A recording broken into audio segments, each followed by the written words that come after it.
Dungeons in Destiny 2 are 3-player activities featuring expansive settings, challenging puzzles, dangerous traps, hordes of enemies, and diverse bosses. They represent some of the best content the game has to offer and should not be missed out on. But what if you don't have 2 friends? And you're not an elite gamer? What if you're just a regular, average bozo? Well, I'm a bit of a bozo myself, and if I can complete a dungeon solo, then you probably can too. Oh, no. Worst case scenario, you die.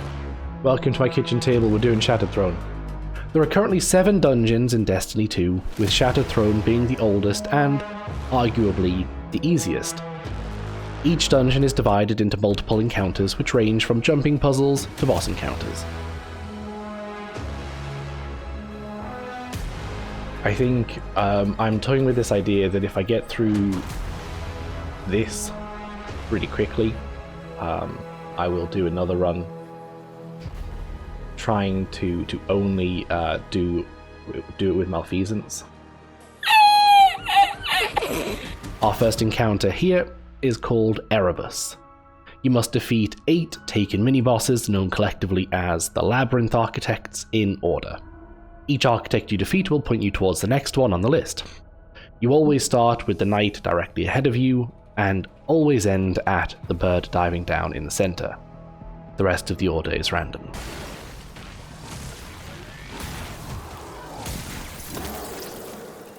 Or just sort of get lucky. Okay. Now, dragon. Good way to remember this. Dragon and bird are the 2 highest ones. Because they can, except for that bird. Shit. That bird's not the same. Super, you got it right. Oh, you know what? Actually, I think I missed the boss. I've me-oriented myself.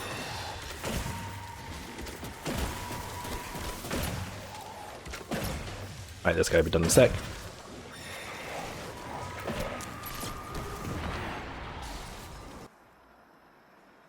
Okay, so snake eating itself is just across from us. Wow. Like almost everywhere in this dungeon you get an opportunity to take it easy. Oh, let's see. I think it's quite low intensity. Down fish. The only tricky thing about this one, actually maybe I'll just refrain from saying that until I've done it. Oh my god, really? You know what, you stay in there with that then. The Sparrow section is okay. The more you do the Sparrow section, the better you get at it. So I'm quite content to do it most of the time. Right, we got Cloud Snake, and the boss can just blast you off. You know. I've never had him blast me off 5 or 6 times in a row, but I suppose that it could happen.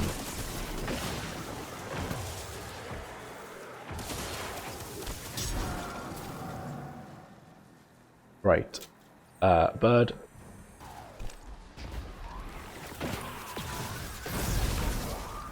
Okay. That was closer than it needed to be. Right, we got 69 fish. Oh, okay. But also, they just don't seem to do much damage. Right, that's the last one. You know, these guys don't chase you to the end of the earth. Stop teleporting. That's cool. That's it. Once the 8th architect is defeated, you move on to the next section of Erebus.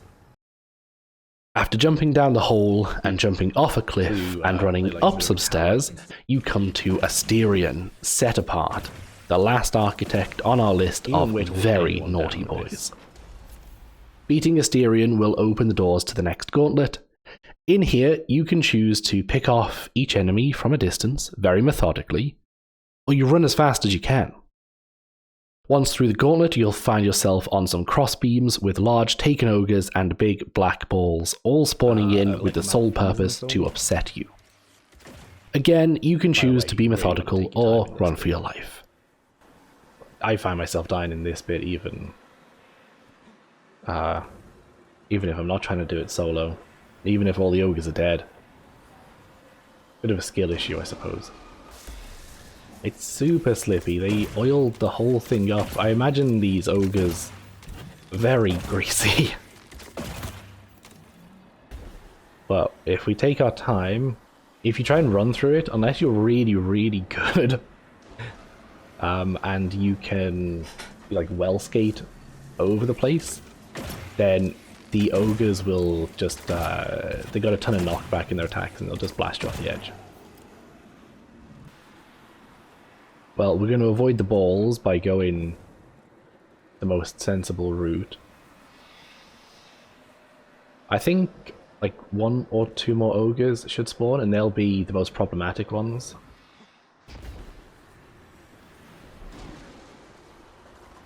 But I'm fairly sure that if I kill him back here, he can't actually shoot me. Boy, we'll kill that one too.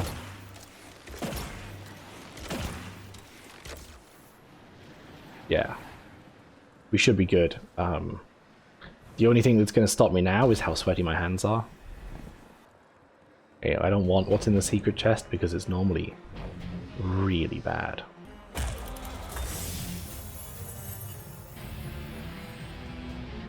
What the fuck?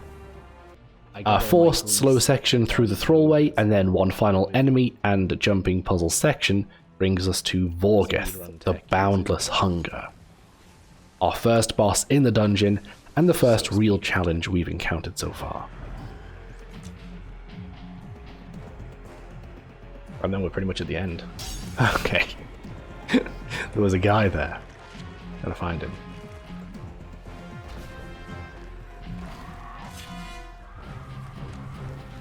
Alright, that's it. That's the throwaway done. That guy followed me to the filthy one. The speech impediment, everyone. In here we have to kill the 4 wizards around the room and pick up the tokens that they drop. Each token gives you a stack of the buff Petitioner's Mark, and the 4th token transforms the mark into Petitioner's Burden, which must be slam dunked into the bin, removing the boss's shield and allowing you to finally do damage. So the boss doesn't do crazy damage per tick, but he does do a ton of damage over time, and that's what we need to be really careful of. Is if I take too many hits, he's just gonna take me out completely.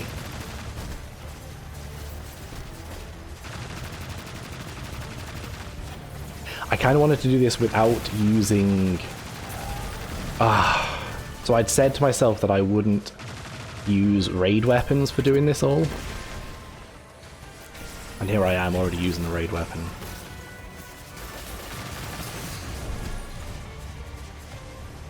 I'm also getting messed up. I need to move a bit faster.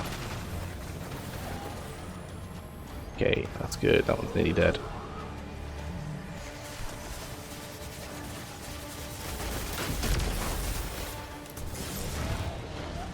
I nearly blew myself up. Okay, so that wizard's dead. We'll grab her stuff.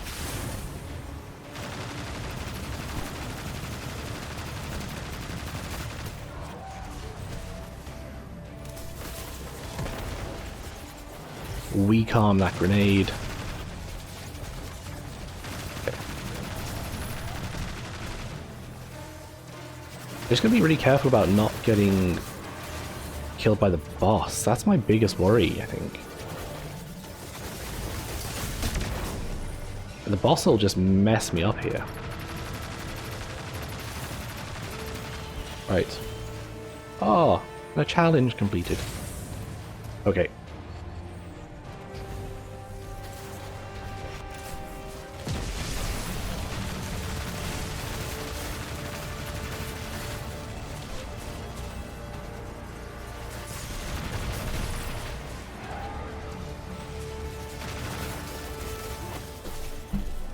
No.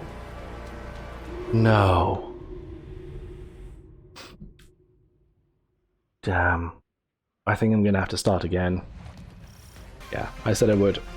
So we'll go. Honestly, I really thought I would get this first try. After a moderately good first run, things began to fall apart. Hell yeah.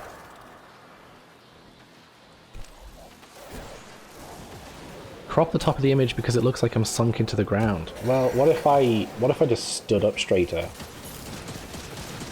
How about that? Oh, overwhelmed. Posture. I was a bit. What the, who? Oh! Oh no! No!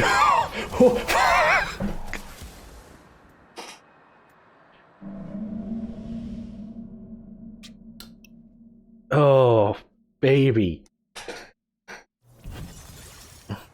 That goes flawless. Yeah, alright. It quickly became obvious that the real reason for all these failures was the pervading darkness saturating the whole world here. And with that fixed, the next run was guaranteed to be a success. I'm cranking it right up. Looks good. It's bright. I'm getting mad now. Okay, I'll tell you what. We're going fast.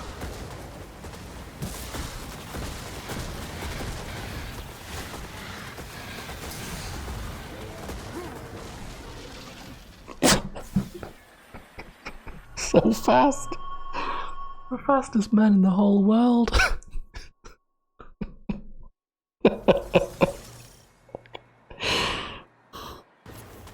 We're going to ignore this room full of people, I think, because I'm in a bit of a hurry now. I want to get back to where I was.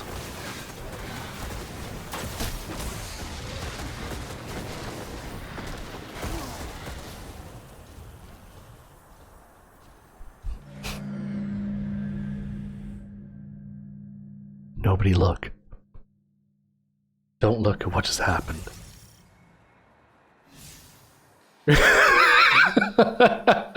Phew. Back to where I was.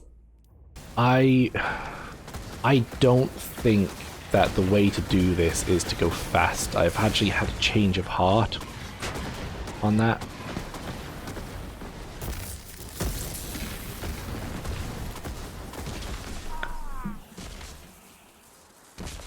Fuck.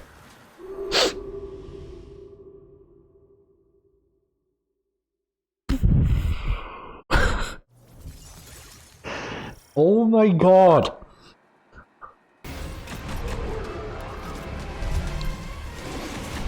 No.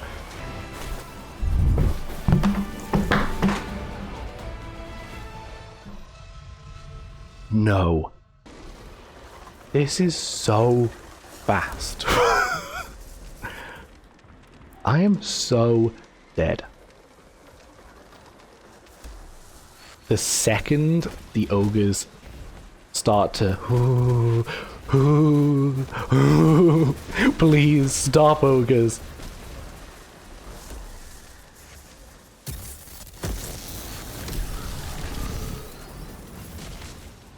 I mean, look at that. Wasn't even close.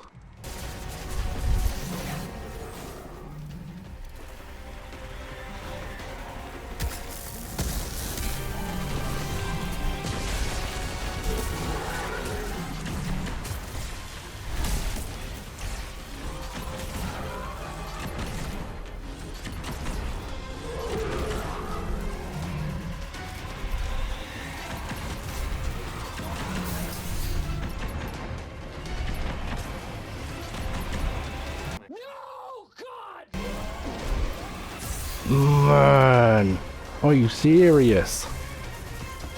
Ding, ding, ding, ding. Alright, there we go.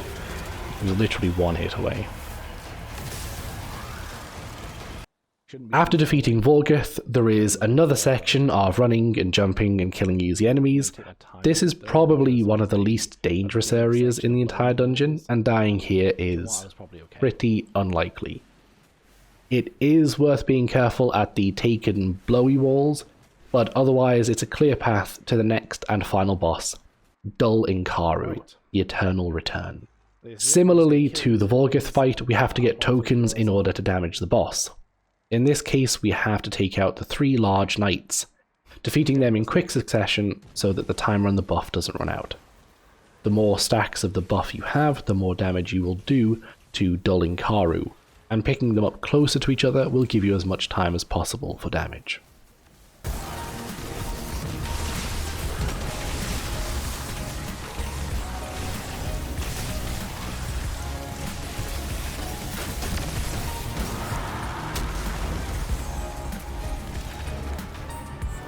Hey, great, please.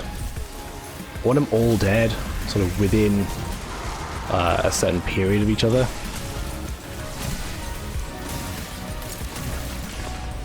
So I can have all of the 3 marks at once. Like that.